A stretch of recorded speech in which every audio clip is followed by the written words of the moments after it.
تو ان کو کیا پتا پاکستان کی نظریاتی جغرافیائی اساس کیا ہے؟ یہ اسلامی فلاحی مملکت ہے، اس کے ایک ایک چپے کے لیے لڑنا اور مر جانا عین شہادت ہے، کیونکہ یہ اسلامی مملکت ہے، اسلامی ریاست ہے، اسلام کے نام پہ اس کو حاصل کیا گیا۔ شاہ مولانا عبدالغنی پھول پوری رحمہ اللہ علیہ، جو مولانا اشرف علی تھانوی رحمہ اللہ علیہ کے بڑے خلفاء میں سے، وہ پاکستان کا بارڈر کراس کیا، لمبا سجدہ کیا، مٹی کو چوما، سر اٹھایا اور پھر فرمانے لگے کہ وہاں پہ ہندوستان میں کفر کی نجاست تھی، شرک اور بت پرستی کا اندھیرا تھا، ان آزاد فضاؤں میں مجھے توحید کا نور نظر آ رہا ہے۔ اور پھر 65 کی جنگ شروع ہو چکی تھی، حضرت کے جسم پہ فالج گر چکا تھا، لیکن اسی حال میں فرمایا کہ مجھے اٹھا کے چارپائی پہ بارڈر پہ لے چلو، اسلامی مملکت پہ اس ٹائم غیر مسلم فوجوں نے حملہ کر دیا ہے، اس کی بقا، اس کی ترقی، اس کے تحفظ کے لیے میں جہاد میں شرکت کرنا چاہتا ہوں، میں اور تو کچھ نہیں کر سکتا، وہاں پہ مجھے لٹا دینا اور توپ میں گولا بھر دینا اور اس کا فیتہ مجھے پکڑا دینا، میں اس کو تو کھینچ سکتا ہوں، میں اس کو کھینچوں گا اور وہ گولا اس ملک کے دشمنوں پہ جا کے گرے گا، پھر وہ وہاں سے گولا کوئی آئے گا اور وہ آ کے مجھے لگے گا اور میں جان آفریں کے سپرد کر دوں گا، اللہ کے پاس پیش ہوں گا اور اللہ کو کہوں گا کہ میں نے اس مملکت کی حفاظت کے لیے اپنی جان پیش کر دی، شہادت کا رتبہ حاصل ہو جائے گا، شہادت کا جام پی لوں گا اس ملک کے لیے کہ لوگوں نے ایسی قربانیاں دی ہیں کہ تاریخ گواہ ہے، ان کے نام اپنے مستقبل کا پتہ تھا، جوانیاں انہوں نے داؤ پہ لگا دی، عزتوں عصمتوں کی نیلامی انہوں نے بیچاروں نے کر دی، اور کس طرح انہوں نے اپنی عزتوں کو خاک میں ملا دیا، کس طرح انہوں نے اپنے بچوں کو خاک و خون میں لتھڑ۔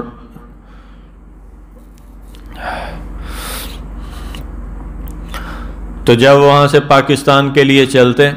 تو کوئی منزل پاکستان کے سوا ان کی آنکھوں میں نہیں تھی، یہی ملک ان کا خواب تھا، یہی ان کی منزل تھی، زندگیاں انہوں نے اپنی داؤ پہ لگا دیں، عزتیں اپنی خاک میں ملا دیں، اپنے بچوں کو خون سے نہلوا دیا، اپنی جوانیوں کی اور اپنے جسموں کا نذرانہ پیش کر دیا، اپنے خاک و خون کو کے اندر لوٹ گئے اور اپنے خون سے ایک تاریخ رقم کر گئے، ایک داستان لکھ گئے جس سے ہماری نسل نو، ہماری جدید نسل ناواقف ہے، آج ان کو وہ کہانیاں، وہ سچے قصے سنانے کی ضرورت ہے تاکہ ان کو پتہ چلے کہ پاکستان کیوں بنا تھا اور پاکستان کیسے بنا تھا، کیسے 13 لاکھ اہل ایمان نے اس خون کو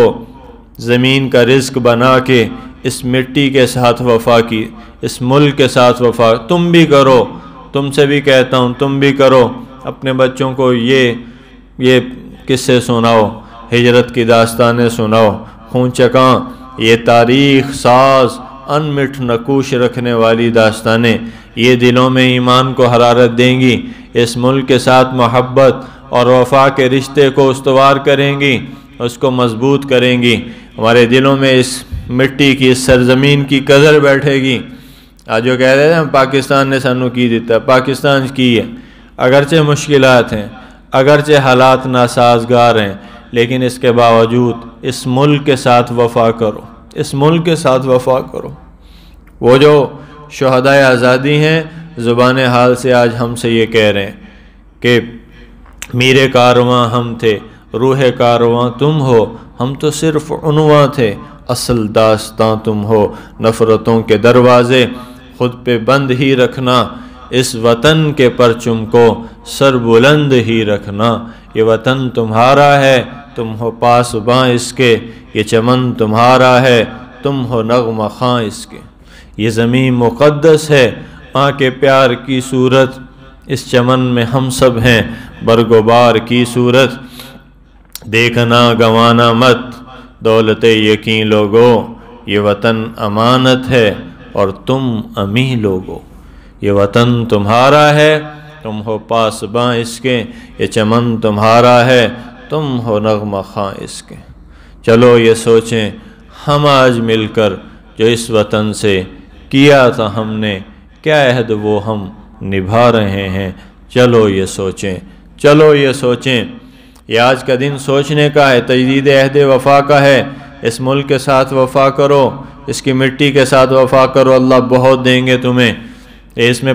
شہیدوں کا پاک لہو ہے، اس کا ذرہ ذرہ ان کے خون سے روشن ہے۔ اس کی آزاد فضاؤں سے ہمیں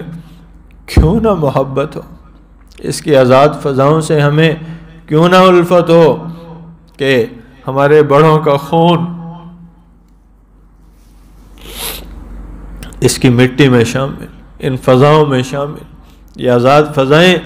ہمیں ایسے نہیں ملی ہیں، یہ آزادی ایسے حاصل نہیں ہوئی ہے، اس کے پیچھے بڑی قربانیاں ہیں۔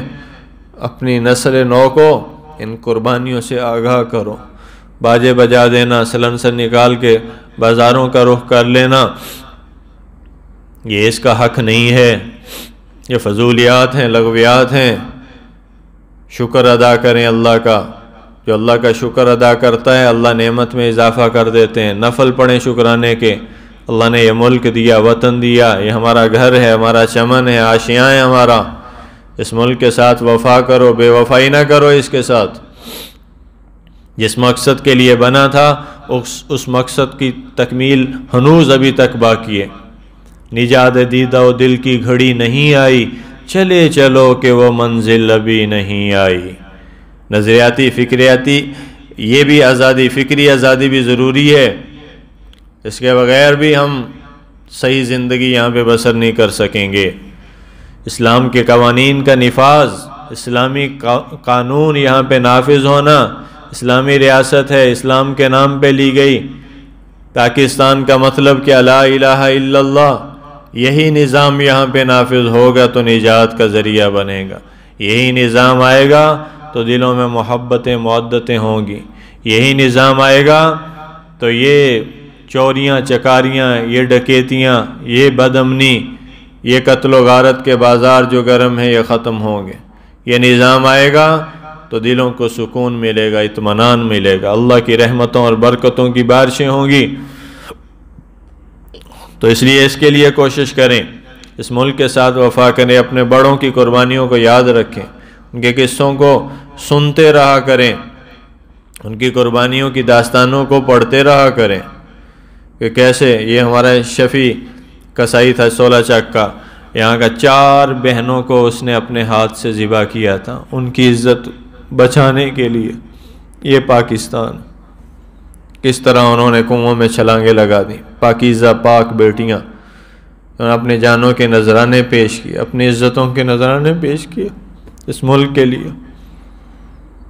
اپنے بچوں کو خاک و خون میں لوٹا دیا، اپنا مستقبل داؤ پہ لگا دیا، اپنی جوانیاں داؤ پہ لگا کے چلے، اس ملک کو آنکھوں میں بسا کے، خواب میں بسا کے چلے۔ یہی ان کی منزل تھی، یہی ان کی فکر تھی، یہی ان کا جذبہ تھا، یہی ان کا اول و آخر تھا۔ کیسی قربانیاں لازوال وہ انمٹ تاریخ رقم کر گئے اپنے خون سے۔ جلندھر کے قریب براس عطا الحق قاسمی لکھتے ہیں اس گاؤں کی بچیوں نے اس طرح چھلانگیں لگائیں کنویں میں، 3 کنویں تھے، تینوں کے تینے پٹ گئے، تینوں کے تینوں بھر گئے، پانی ختم ہو گیا، اور وہ اپنی جان اس وطن پہ پیش کر گئے۔ 30 سال کے بعد ہمارا قافلہ گیا 70 کے آس پاس، تو ہم خاص طور پہ براس اپنے گاؤں گئے، ان کنووں پہ جا کے کھڑے ہوئے اور نے ان پاک بچیوں کو، اپنی ان پاک بہنوں کو یاد کیا، ان کی الفت اور محبت کی لازوال داستانوں کو ہم نے دہرایا۔ بے اختیار ہماری ایک کنواں باہر تھا، وہاں پہ ہمیں لے کر گئے، جب اس کنویں پہ ہم کھڑے تھے سارا وفد رو رہا تھا، آنکھوں سے آنسو بہہ رہے تھے، اپنی ان بہنوں کو ملنے کے لیے بھائی 30 سال کے بعد آئے تھے جو پاکستان پہ قربان ہو گئے۔ تو اس لیے محترم عزیزو، اس ملک کے ساتھ وفا کرو، اس کی لاج رکھو، اس کو برا مت کہا کرو، یہ نہ کہو کہ پاکستان میں کیا رکھا، سب کچھ ہے پاکستان۔ جس دن میں بدلوں گا، آپ بدلیں گے، سارا نظام بدل جائے گا۔ اقوام عالم میں ایسا ملک نہیں ہے، پوری دنیا کے پاس ایسا خطہ ارضی نہیں ہے۔ یہ جنت نظیر وادیاں، یہ سر بفلک چوٹیاں، یہ میدان، یہ کوثر، یہ دریا، یہ ساحل سمندر، ایک وقت میں 4 موسم، یہ ریگستان، یہ چرند پرند، یہ گاتے ہوئے پرندے، یہ اڑتے ہوئے پرندے، یہ سرسبز و شاداب درخت، یہ کھیت کھلیان، یہ عجیب ملک ہے جس میں اللہ نے ہر نعمت دی ہے، فراوانی کے ساتھ دی ہے، لیکن جھوٹ نے برباد کر دیا، خیانت نے برباد کر دیا، ہماری 2 نمبریوں نے برباد کر دیا، ہمارے کردار کی پستی نے اس کو برباد کر دیا۔ لیکن یہ ملک ابھرے گا، بہت اوپر جائے گا، بہت اوپر جائے گا۔ ہمیں بدلنا ہے، اسلام کے قانون کو نافذ کرنے کے لیے کوشش کرنی ہے کہ جس کے لیے یہ لیا گیا تھا وہ قانون یہاں پہ نافذ ہو، تو اس کی محنت کرنی ہے کہ جس مقصد کے لیے لیا گیا وہ مقصد پورا بھی کریں، تجدید عہد وفا کریں، اس مٹی کے ساتھ وفا کریں، اس کو اپنا سمجھیں، یہ ہمارا اپنا ملک ہے، اپنا وطن ہے، اپنا گھر ہے، تو کریں گے کوشش انشاءاللہ۔ اللہ تعالیٰ آپ سے راضی ہو، اللہ آپ کو بہت جزائے خیر عطا کرے، اللہ اس ملک کی نسبت عطا کرے، اللہ اس کی ساتھ وفا عطا کرے۔ مدینہ منورہ اور اس پاکستان کے مطلب میں معنوی کوئی فرق نہیں ہے، مدینہ طیبہ پاک سرزمین، پاکستان پاک سرزمین، مطلب بھی ہے کہ دیکھو عجیب اللہ نے انتخاب کیا۔ تو بھائی اس لیے اپنے آپ کو بدلیں، شکرانہ کے نفل ادا کریں، تسبیحات پڑھیں، الحمدللہ کہیں، اللہ کا شکر کریں، گناہوں سے بچیں، گناہوں کو اپنی زندگی سے خیر بات کہیں، نکالیں، اس ملک کے ساتھ وفا کریں، جو محنت باہر کرتے ہیں وہ یہاں پہ کریں، اور باہر انویسٹمنٹ کرنی ہے یہاں پہ کریں، انشاءاللہ اس ملک کو ترقی کرنے سے کوئی نہیں روک سکتا۔ جس دن ہم بدلیں گے، قوم بدلے گی، ملک بدلے گا، اور ترقی کی منازل طے کرتا سب کو پیچھے چھوڑ جائے گا۔ اللہ تعالی ہم سب کو اس ملک کے ساتھ وفا نصیب فرمائے۔ وآخر دعوانا ان الحمدللہ رب العالمین۔